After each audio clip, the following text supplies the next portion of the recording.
Selam dostlar, ben Burhan. Umarım iyisinizdir. Yeni içeriğimizde tekrar birlikteyiz. Bugün sizinle hem mobilyalarını hem de köftelerini sevdiğimiz bir marka hakkında konuşmak istiyorum.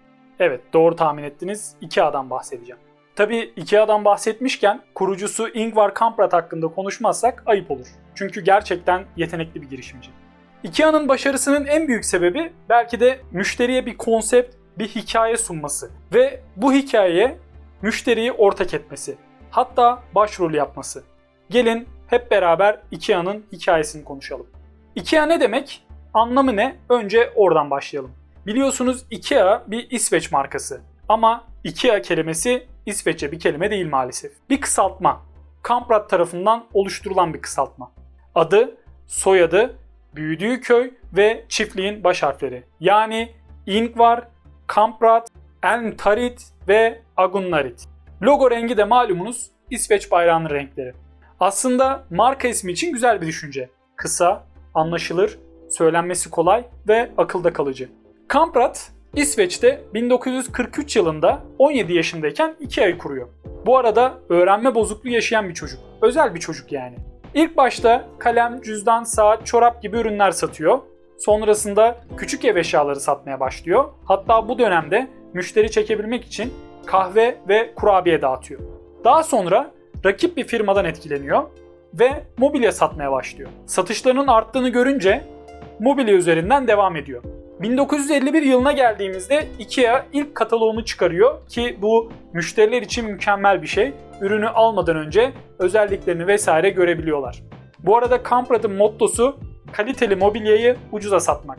Tabii bu ucuza satma mottosu yüzünden mobilyacılardan, rakiplerden ve tedarikçilerden büyük bir baskı oluşuyor. Bunun üzerine Kamprad vazgeçmiyor ve 1955 yılında farklı tedarikçiler bularak kendi mobilyalarını dizayn etmeye başlıyor. Şunu da söyleyelim, IKEA Amerika pazarına girdiğinde başarısız oluyor. Nedenini Amerika'ya gidip araştırıyorlar ve mobilyalarının Amerika'daki büyük evlere göre çok küçük olduğunu görüyorlar. Bunun üzerine IKEA ürün hattının %20'sini Amerika pazarına göre dizayn ediyor ve satışları %40 artıyor. Dostlar, söylenen o ki Kamprad İsveç'teki yüksek vergilerden kaçınmak için IKEA merkezini Hollanda'ya taşıyor. Şu an hala merkez Hollanda'da. Bu arada Kamprad günlük yaşantısında lükse savaş açan biri. Sürekli ekonomi sınıfında uçuyor. 20 yıllık eski model bir Volvo arabaya biniyor ve çalışanlara kağıtların iki tarafında kullanmaları gerektiğini söylüyor. Bu arada kendisi 2005 yılı verilerine göre dünyanın en zengin 10 insan arasında. Girişimci, mütevazı, yaratıcı ve pes etmeyen bir kişi olan Kamprad 2018 yılında 91 yaşında vefat ediyor. Şimdi gelelim onun kurucusu olduğu dünya devi IKEA'ya. Kasım 2018 itibariyle 52 ülkede 446 IKEA mağazası var. Türkiye'de ise 7 tane mağazaları var. Türkiye'de ilk mağazasını 2005 yılında İstanbul'da açıyorlar. En fazla mağaza Almanya'da var, 53 tane. İkinci sırada Amerika var, 52 tane mağazayla. Peki kendi memleketlerinde kaç tane var? İsveç'te 20 tane var. Şimdi size çok ünlü Luna Parklardan bahsedeceğim. Biliyorsunuz Disneyland, Universal Park gibi devasa Luna Parklar veya tema parklar var. 2017 yılında bu devasa Luna Parkları, bu tema parkları 300 milyon kişi ziyaret etmiş. 300 milyon kişi. Peki IKEA'yı kaç kişi ziyaret etmiş? Tam 460 milyon kişi. Evet, 460 milyon. Ziyaretçi sayısı devasa bir marka IKEA.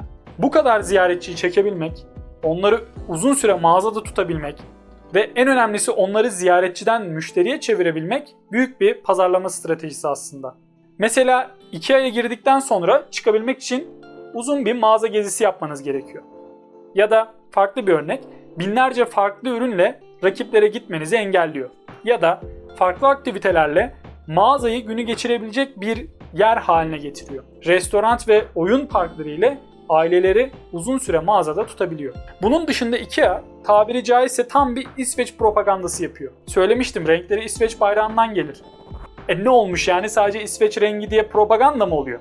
Hayır, tabii ki şaka yapıyorum, ne propagandası, ama şimdi size ürün isimlerinin çoğunlukla nereden geldiğini söyleyeceğim. Mesela banyo takımlarına İskandinav göllerinin isimlerini veriyorlar.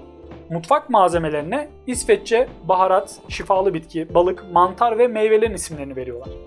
Oturma gruplarına İsveç erkeklerinin, mutfak takımlarına İsveç kadınlarının isimlerini veriyorlar.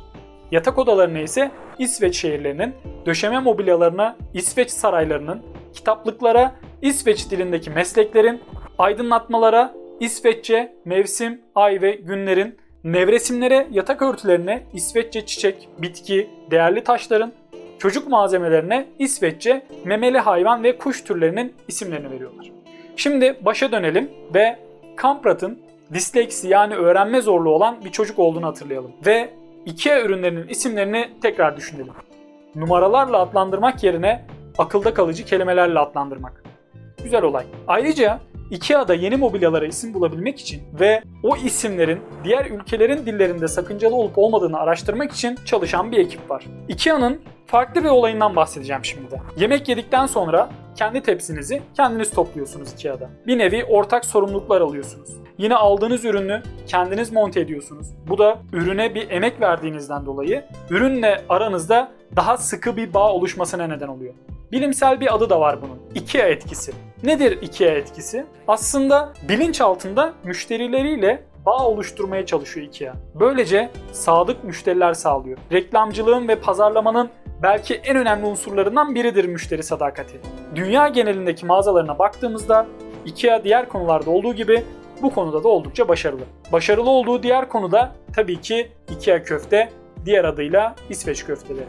Bu köftelerin arkasındaki şef Severin Jöstedt. Kendisi 1985 yılında ekibi ve Kamprat'la mükemmel bir köfte yapma işine girişiyor. Ve diyor ki o zamanlar restoranlarımızda misafirlerimize sorunsuz ve hızlı bir şekilde hizmet verilemiyordu ve kalite yeterince iyi değildi.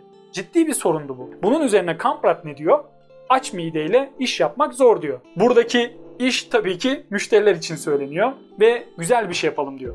Daha sonra mükemmel bir IKEA köftesi yapmak için Severin ve ekibi çalışmaya başlıyor. Bu tarifi yapmak Severin'in neredeyse bir yılını alıyor. Bu arada IKEA'da o kadar çok geziyorsunuz ki acıkıyorsunuz ve restorantı ola ki geçtiniz, yemek de yemediniz. IKEA diyor ki dur hemşerim, çıkışta bir tane daha kafemiz var. Orada da donmuş İsveç köftelerimiz, somon balıklarımız var diyor. Şunu da söyleyelim. IKEA köfte deyip geçmeyin. Her yıl 1 milyardan fazla IKEA köftesi satılıyor dostlar. Sadece mobilya vesaire değil, yemek işinde de ciddi satış yapıyorlar. Bugün biraz fazla konuştum. Umarım faydalı olmuştur sizin için. Pandemiyle birlikte biliyorsunuz e-ticaret giderek hızlandı, yaygınlaştı.